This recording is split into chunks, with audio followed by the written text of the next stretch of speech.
Hey, thanks for joining me. One of my viewers sent me a big box of comics full of a bunch of random stuff, and these were in there. I was kind of pleasantly surprised to see something like this. Guardians of the Galaxy, but from way back in the day. The first issue here, these are issues 7, 8, 9, 10, 11, and 12. I don't have 1 through 6. But these are printed in 1976, so a year before I was even born. So I don't know. Sometimes these things, it's just kind of interesting to be holding these books that have been around longer than I've been alive. Now, there's a billion things in the universe that are this way, but these are like disposable entertainment. And because I like comics and I like making them and I like drawing and I like talking about them, I can't help but wonder, this is like a dumb thought that I have. I wonder if anybody else does something like this. I'm like, I wonder what shop they were in originally. Like what city, what state, who bought them? Did some grown up, probably some kid back in 76, maybe some adult bought them for their kid. And how long did they hold on to them for? And why did they get back out into the wild? And where did they go? Where did they travel? Whose hands did they pass through? I think of that type of stuff all the time. Like, who had this book originally in 76? You know, it's one of those things you can never ever know. But I kind of like to think about that, what that would be. And did they like them? Did they love them? And why did they give them up? Did they grow up and decided they don't like comics anymore, so they hand them off to someone else and they end up in a comic shop and then someone else buys them? I don't know. I'm just thinking out loud. But these old these there's something about these old books, especially these Marvel books, that have such a, I don't know, there's something that just kind of makes me happy about looking at these. It's such a more innocent time. Comic books were just kind of a simple, fun, disposable entertainment for kids that sparked the imagination of so many of us. Because back in the mid to late 70s, for example, when these were created, there wasn't a lot of bullshit entertainment to distract you. I mean, there were movies, but not to the level that we've got today. There was TV, but not to the level that we have today. So this is one of the very, very few kind of like doorways into imagination and adventure that kids could have. And I think there's something really fun and cute about that. And it's something that's lost. Kids don't read comics anymore. You know, I'm speaking in generalities here. Comics these days are made for us grown-ass adults because kids aren't interested. Both of my boys, you know, one's 12, one's 9, they've got really good imaginations, and they like adventure stuff, and they like fun, and they like to go see movies and stuff like that. They love to play video games. Neither one of them have even a pretend passing interest in comic books, like not even a little bit. They know what they are. I've never asked them what they think about them, but I'd imagine, you know, if they were to be honest with me, my problem with my 12-year-old is that he's kind of learned how to like the social contract and to say the nice thing. He's like, yeah, I'm sure if I asked him, I'm sure he'd be like, yeah, they're kind of neat. Those are kind of cool. But deep down, I'm sure he's like, they're probably stupid, Dad. But I'm going to tell you that I think they're neat because I know you love them, Daddy. He's such a good boy. But these books, and it also, you know, Guardians of the Galaxy, my first exposure to them was the Jim Valentino stuff from the 90s that kind of, you know, got big sales and got him luckily attached to the Image guys when they went over there. That was my first exposure to Guardians of the Galaxy. I'll be honest, at the time, I thought that was the first iteration of them. I didn't know the Guardians of the Galaxy went this far back. And these are the versions that Valentino was working on. There's nothing about these guys that resembles anything that's in the movies that's like in the hyper popular kind of cultural mindset these days. But it's interesting that they went this far back. And so I've only got issues, you know, 7 through 12. And having flipped through these, I guess issue 12 was the end of this series of the run. I guess it kind of ends on like a, you know, this is it for now. Catch the Guardians in this next book. So that being said, all the, you know, the praise and that type of stuff on these things, I do have to say, there's very few books that are this old that, oh God, it's coming apart. Oh, these poor books.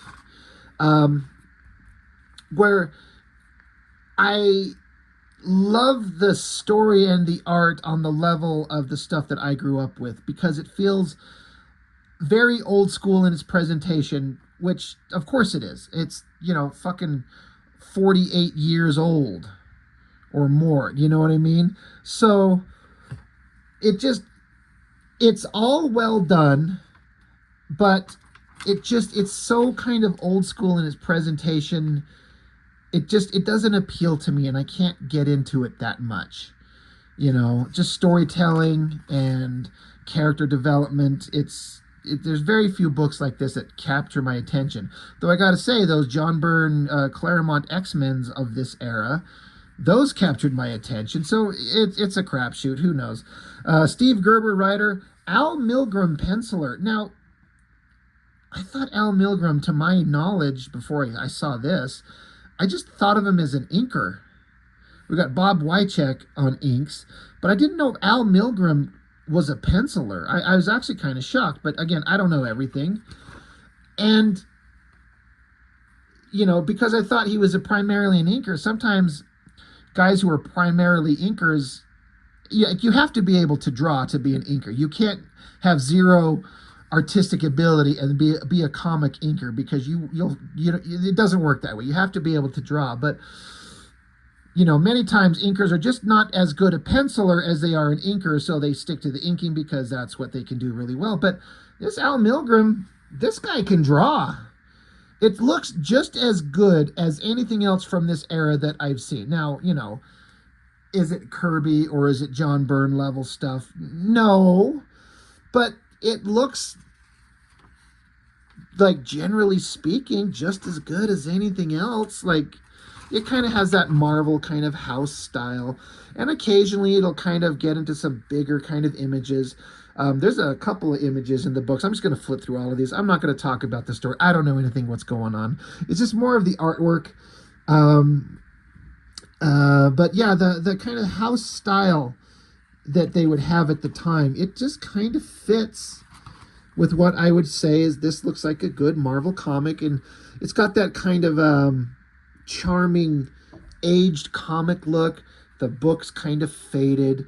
It's this old newsprint, and sometimes old newsprint stuff didn't print right and it looked kind of weird, but this is one of those versions where the art and the coloring on this newsprint with the reproduction methods, it looks as good as it could possibly be. It gives it kind of a specific charm that only an old aged book on newsprint can have. If you were to take this artwork and scan it and clean it up and put it together in a modern omnibus and make all the colors bright, vibrant, colors like can be reproduced now, without giving it this kind of like old newsprint fade, it just doesn't look the same to me. And I don't like reprints of these. It doesn't look as good. And I wonder, if anybody, I'm sure some of you know what I'm talking about, whether you agree with me or not. You get the point. But just these old books, it's just such a simple time. They were just such simple heroes. Thor, Captain America, Spider-Man, Howard the Duck, Hulk, I'm guessing, almost said frickin' Conan, Iron Man, Daredevil, Human Torch, and Captain Marvel. Captain Marvel, I think. Just everything was just such a simpler time. And the comics industry was, they just made books and let artists and writers just make this shit. And they were inexpensive. What's the cover price on these? 30 cents. Jesus God, 30 cents. Insane pricing. So, but yeah, again, thinking of Al Milgrom as just an inker. Obviously, I was wrong. Like, clearly, I was completely incorrect. But I see that name and I think inker. But perspective and detailed backgrounds and storytelling, like, he's not taking any shortcuts. It's all there. Lots of panels. 1, 2, 3, 4, 5, 6, 7, 8, 9 panels on that page. It's pretty astounding. Also, it's astounding is how much they Marvel was pushing these like Twinkies here, and then there's one of these has one of those Hostess fruit pie ads. It's so funny to see these characters in these like one page stupid ads for like Twinkies and shit. But I actually like some people could say, "Oh, it's a sellout," but I'm like, it's to me, it's like it's just lighthearted, whimsical fun. It's just silliness. It's fine. What the hell? Jeez, I was looking at this. Did Stan Lee write this? A scintillating soliloquy of stunning stories, sagacious sagas, and sense-shattering superheroes. Jesus, that's a tongue twister. Good art right here. This big space being.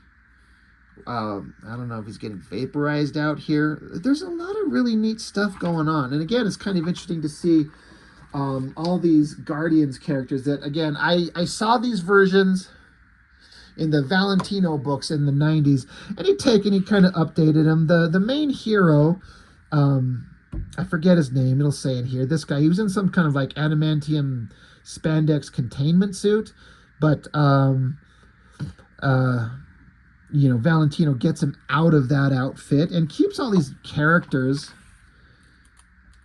Charlie, it's a Charlie 23, isn't he, from Jupiter? This is Martinex, I think it is. They just call him Marty, but he's like a guy made of crystal.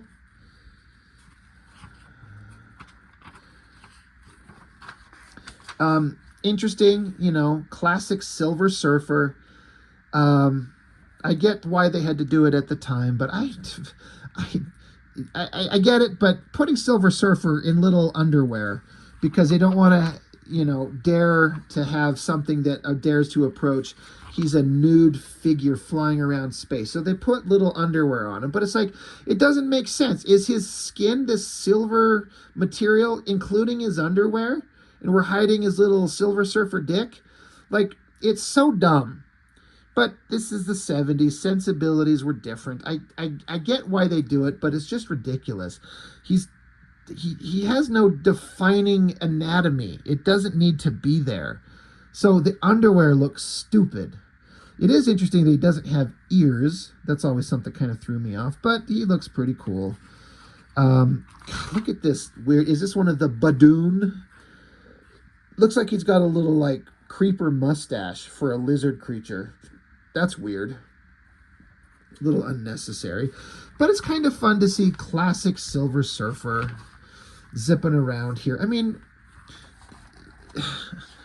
this is still Al Milgrom penciler, Bob Wycheck inker, but like, I feel like I've seen this kind of face on I don't know, I'm trying to think of like Buscema, like not Junior, but father. This kind of face, I don't know. It feels like a very kind of house style Marvel female face. So, I don't know. It's interesting. Surfers flying around carrying the girl on a surfboard. That's classic. I love all these old whimsical ads of all this tchotchke bullshit shit they're trying to sell us. And then there's weird Badoon alien with the creeper mustache. It's really stupid. They should not have put that on there. I like the spacey backgrounds. I don't know. It looks like a Kirby type thing. It's like Kirby Crackle and these weird layers of energy and planets. Is that something that Kirby kind of popularized? And then others just kind of followed suit because it looked good. Lots of good energy and explosion in that there. Yeah, it's all fun.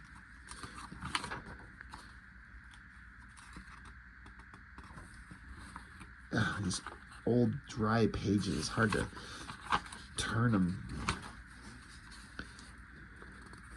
I like these shots of the giant creature and Silver Surfer blasting each other. It's kind of an interesting way of rendering these energy blasts coming out of their hands. It's kind of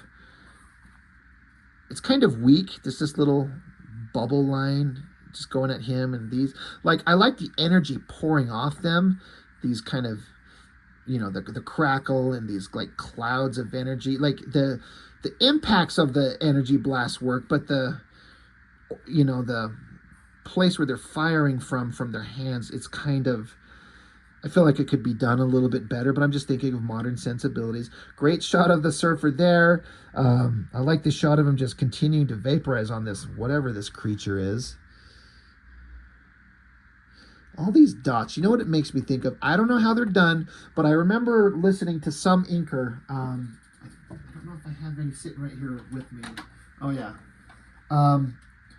To do dots, they suggested, and I've done this, you take a Q-tip and then dip it in your ink, and then you can sit there and just dab with it and get good circular shaped dots, and then you can still take the Q-tip and then just kind of like go in a circle pattern yourself and build up bigger dots. Now all these dots here, they look exactly the same size. So my first thought was, this is a guy with a Q-tip and he's just dabbing them on there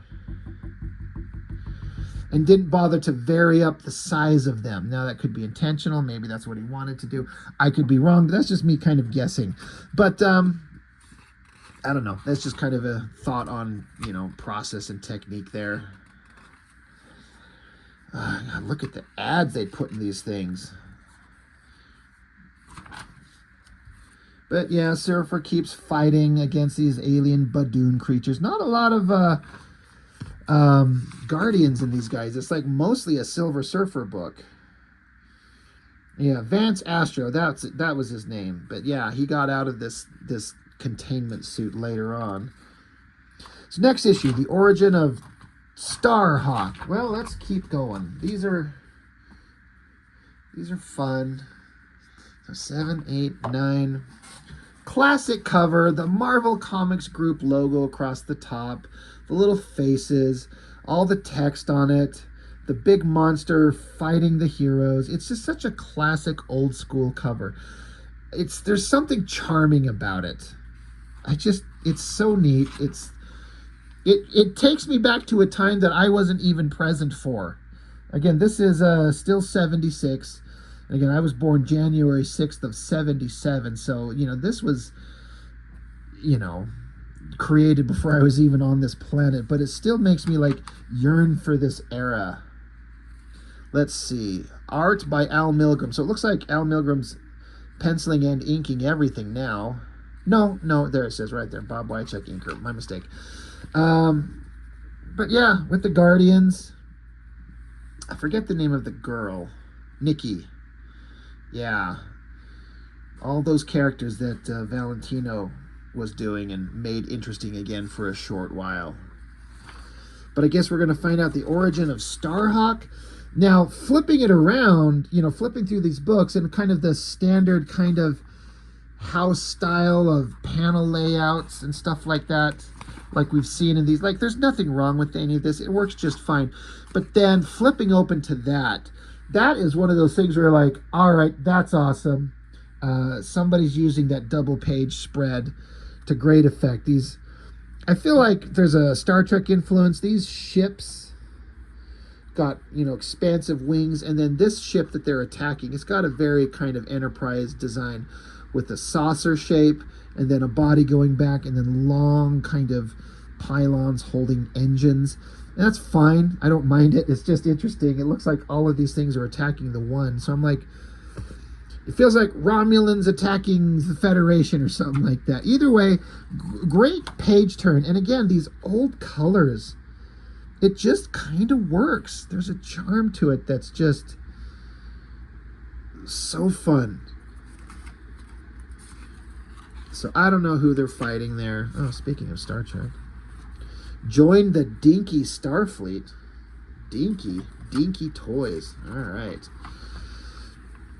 Now we're back to kind of standard-ish panel layouts, but that's fine. We got a lot of story to tell. I guess we're going to find out the origin of the Starhawk guy. I think when I started reading the Valentino Guardians, he was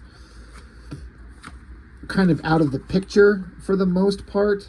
I kind of got into it late. That's a kind of a goofy looking face right there, and that's okay. Part 2, the last can of worms. Are these the alien race, the Badoon? Is that one of them? This alien race that conquered Earth is what is supposed to have happened in the far future. So yeah, I don't know what's going on in this story. I don't know what's going on in any of them. I didn't read them, like I said. Ugh. It's a rough shot of a baby's face. But babies are hard to draw. That is not easy. These books are full of ads for junk. I don't know what this creature is. It says, it is neither instinct nor intuition that guides him to the temple of the hawk god, but some unexplainable memory. So this guy finds the temple of the hawk god. There's this giant statue of this thing. That's pretty impressive. Look, there's the Hulk. And he's fighting a giant plant guy, a giant plant creature. And when they're all done, they all get Hostess fruit pies. The apple ones are the only ones that are good, but it's all junk food and it's all terrible for you. And then artistically, suddenly it's getting really interesting again with this giant creature with this metal gauntlet there, and his other hand's got a giant, like, steel spiked mace for a hand. I mean, this is the guy that's on the cover. And that's a hell of a weapon to be attached to your hand. So, and then Starhawk's showing up. He's going to come kick some ass. Next issue, Deathbird Rising. God, all these toys. Well, let's keep going. Let's see what happens with Deathbird Rising. I don't think that cover's quite as good as the previous one. It's still good. God, that shot of the big strong guy, he's throwing a rock, but just this little curve, and then that rock going there. That's kind of, it's kind of weak. You know, Yondu over there with the bow and arrow pulled tight. Vance Astro with his little mental blast or whatever the hell he's doing. But that guy throwing the rock, that's a failure. But still, Al Milgrom Penciler. Digging this shot. It's getting a little bit more exciting. I don't know who this big monstrous barbarian creature guy is. God damn, look at this King Kong ad. So it's like a photo of the city, and then is this a painting of the monkey? The sky background looks like a painting, so it's like they merged a photo, somebody up on the Twin Towers, and then took the photo and had this artist paint this monkey. I'm not sure what he's holding there. You got some helicopters and some kind of jet, but what is he holding? It's the fucking Hubble Space Telescope? That wasn't even up there then. Is it a boat? Anyway, who cares? That's an interesting ad. That's really interesting. Anyway, giant barbarian guy jumps in there. God damn, this book's falling apart too. These are so old. It's a good shot of the guy with the bow and arrow. In one of these issues, I think it's this one, as I was flipping through them, there's a great double-page spread coming up. It was really visually impressive. A great shot. See, there's a good shot of the strong guy punching a dude. Liefeld would be proud of this, right? Liefeld loves to do shit like this. A guy swinging, punching, sending a guy flying. That looks pretty good. Good job. I like that. That looks cool. Here comes that Starhawk guy. He's like a space god creature. That's pretty epic. I like that shot right there of Yondu's face with the fin. The shadow on that face right there. Let me bring that up a little closer. Damn, that looks really good. So it's funny, this guy's artwork, again, for the guy who I thought was just an inker, he's got stuff that it looks very competent, but sometimes often just kind of bland, just kind of okay. But then he'll just like knock it out of the park in places. That's a good shot of this douchebag guy on his throne. That's a good full page shot, top to bottom full page of the hawk god creature.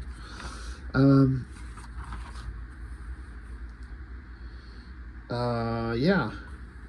Another good shot. Is the giant statue thing coming to life? Or was it a statue? Or is it a real guy? I don't know. When I see guys that are like a being of hawk people, I always think of DC Comics, but I also don't know much about them either. Right there. Holy shit. All right, let me flip this back. Whatever's going on, the hawk god guy bursts out of the ground. He's like a giant being, I guess, and he's screaming. He must be free on this planet. And then you get this giant spread.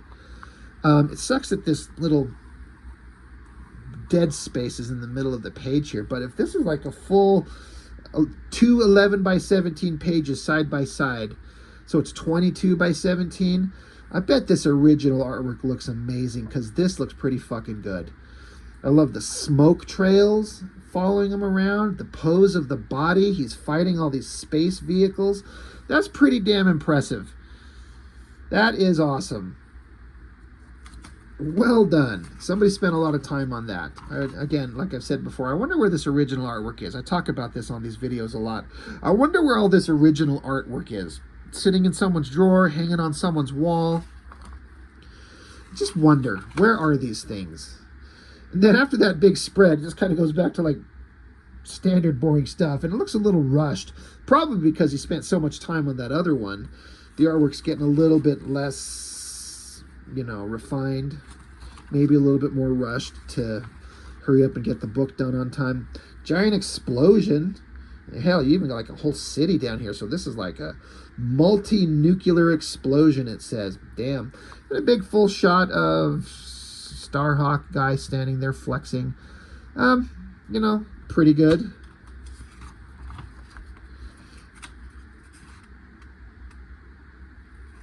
God, what are they selling in this ad? We had Twinkies, we had fruit pies. Now we got cupcakes. Awesome.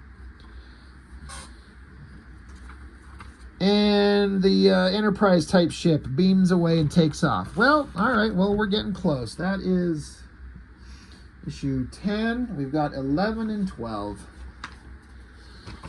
Let's keep going. How's this cover? That's fine. That's a fine cover. The Psychic Vampires of Arcturus. The Psychic Vampires. Hell yeah. Still Al Milgrom drawing it. Good splash page. And then kind of double splash page. Our heroes fighting these aliens on their own ship. That's pretty awesome. Yeah, I've learned something today. That this Al Milgrom can draw. He can draw comics. And I had not a clue. So they're invading this alien spaceship. I guess they kicked the shit out of all of them. Good job, heroes. You always can tell these panels are like telling a backstory when they're like rounded at the edges and they're like evenly spaced. Like we got to get a lot of exposition out of the way, so we got to talk a lot. So blah blah blah blah blah blah blah blah blah blah blah blah. We gotta, you know, bring everyone up to speed. Starhawk still out there being awesome. God, all these ads for bodybuilding. They want me to be big and strong, which, you know, I would like to be as well. But yeah, I guess Starhawk's out there dodging through space mines. It's kind of a goofy looking face, something looking off there. I feel like I've seen this panel somewhere before. And the thing that I come to in my head is I feel like there is an Alex Ross sketchbook, and he did some pencil drawings of various characters, and he did one of the original Guardians of the Galaxy, and it feels very similar to this. I feel like this tilted angle like this on its side with the crystal guy in the pilot seat flying it is like a drawing, not finished into paint, but just those pencil drawings that Alex Ross would do. It feels similar to that. That's what triggers in my mind. I wonder if that's correct. Alex Ross having like an affinity for old classic characters certainly adds to my theory that maybe this or something like it is something that he kind of borrowed and did a kind of recreation of. But yeah, Starhawk guy, he shows up. He's smashing through walls. He's being a badass. Except for these other guys who show up and just shoot them with their little laser hands and sends them flying. That's a good drawing. Yeah, except for his bent foreleg there. That thing looks bent out of... That doesn't look quite right, but that's okay. So many ads. Great drawings here. I like these drawings of these weird, creepy kid things. That drawing there, that looks really neat.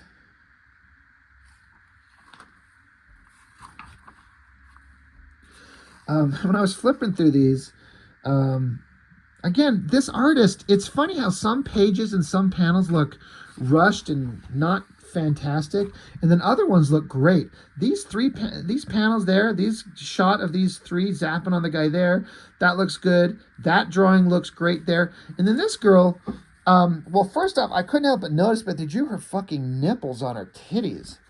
Like, what's going on there? Look at that. Those might as well be naked boobs. Like, but it's also a good drawing. I like that pose, the hair, the hands, the face, the inking. Really interesting. And in these drawings, um, it's like these young kids and they grow in maturity as they're trying to kill a guy. I don't know what's going on. Good shot of the girl on the ground as the heroes bust through the wall in the background. Why are her boobs out? Don't get me wrong, I'm all for it. Oh, what are we selling here? More cupcakes. Alien lizard creatures are into Hostess cupcakes. But anyway, whatever the hell they're doing, they're fighting. Adventure wraps up. Time to get on to issue 12, the last issue that I've got. And as I found out, I think this is the end of at least this run. Now it's 1977, so I was alive when this was actually made. Let's see. Yeah, Al Milgrom and Bob Wycheck still on the art duties. So at this point, it's kind of all the same, and I'm not meaning, but I don't mean that in a negative way. It's just that, we're on, looking at our, seventh issue or whatever, sixth issue. So I'm just kind of have nothing new to say. Another great page turn. Alien spaceship shows up to this giant dry dock. They call it space station. Crazy technological shapes, but it looks really epic. Great space kind of cosmic shit going on in the backgrounds. Great use of the double page spread. That looks fantastic. Really cool. And then they get inside and go about their adventures. Chitty chat. Fucking Marvel Comics t-shirts, Spider-Man. What are these things? It's like a slingshot thing that you fire into the sky and they just fly around. That would get old real fast. But yeah, like I was saying, it all kind of becomes, I've just got nothing new to say. The artwork kind of goes from kind of standard house style stuff to then suddenly they'll throw in some pages. I'm like, okay, they're doing some really good stuff here. The guy's kind of inspired and pretty good stuff. It's kind of a goofy low angle shot on the guy's face, but to be fair, those are hard to do. I'd like to have this official Star Trek poster magazine for only $1 in 1977. Sign me up. But yeah, we're just getting close to the end. What are we selling here? Oh, Twinkies again. Spider-Man selling Twinkies. Good job. And so then it ends right here. After all the fighting and the adventure, it just ends with a shot of the team standing on like a freaking they become giant space gods. They're standing on a planetary body out in space, and you can actually see the curvature of the body of this planet or this moon or whatever the fuck. So they're giant space gods now, but they're just standing there kind of in like a great team shot, waving to us, and it says the end for now. Be watching for the next appearance of the Guardians in Thor Annual on sale in July. So I'm guessing, I don't know, was it canceled due to sales or was it just, originally written as a 12-issue series? But that was the end of it. And so it all wraps up. So, that's all I've got. I wasn't going to sit down and kind of do these one by one and let's read them and talk about the stories like I do some books. I just wanted to kind of flip through these old classic books. And now it's like I was saying before, I wonder who used to own these and where did they go and how did they end up in my hands. And now it's kind of like, well, where are they going to end up next? Because I don't need to hold on to these. So because me doing this channel, I keep running across and I keep getting books and stuff is piling up and I have to start purging some stuff. So I'm going to have to start getting rid of some things. But whimsical and classic and fun. I love these old books just as in terms of just like something to look at. Just the the bright colors and the design of it all, like I was saying earlier, it's just kind of a fun, simplistic, more innocent time of just simple, fun entertainment for kids. And there's something just charming about it. So that's it. Guardians of the Galaxy. Thanks for joining me. I appreciate it. I'll see you next time.